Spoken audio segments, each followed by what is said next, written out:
सिन्धुलीको दुधौली स्थित डाँडाटोलमा रहेको हाम्रो घरको आँगनसँगै फैलिएको बगैँचा केवल फलफुल फल्ने ठाउँ मात्र नभएर यो त मेहनत, धैर्य र मायाले सिँगारिएको जीवनको सुन्दर प्रकृति हो।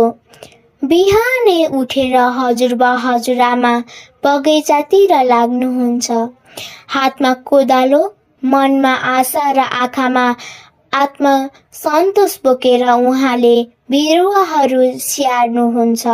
उहाँहरूले सानो ठाउँमा बगैँचा सुरु गर्नुभयो।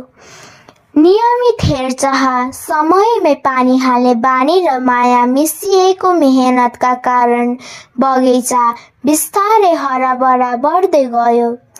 आज त्यो बगैँचामा आँप, केरा, लिची, मेवा, अम्बा, ड्रागन फ्रुट जस्ता फलहरू रटरम्म फलेका देखिन्छन्। ती फलहरू हेर्दा जो कोहीको मन खुसीले भरिन्छ। बगैँचामा पस्दा ताजा हावासँगै फलफुलहरूको सुगन्ध फैलिएको महसुस हुन्छ। चराचुरुङ्गीहरू फलका बोटमा बसेर चिरबिर चिरबिर गरिरहेका हुन्छन्। उहाँहरू ती चराहरूलाई तर्साउनु हुँदैन भन्नुहुन्छ, किनकि प्राकृतिकसँग मिलेर बस्न सिक्नुपर्छ भन्ने उहाँहरूको विश्वास छ।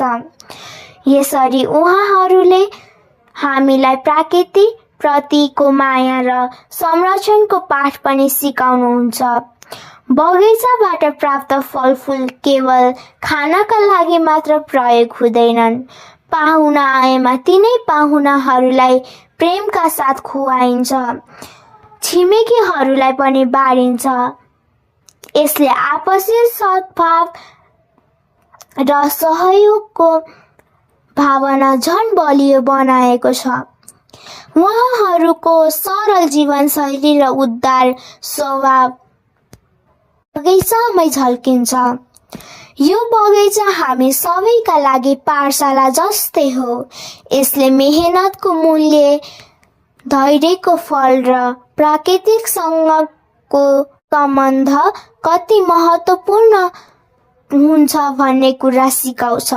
अन्त्यमा भन्नुपर्दा हजुरआमा हजुरबाले बनाएको बगैँचा केवल हरियो ठाउँ मात्र होइन, यो त उहाँहरूको अनुभव, माया र संस्कारको प्रतिफल हो।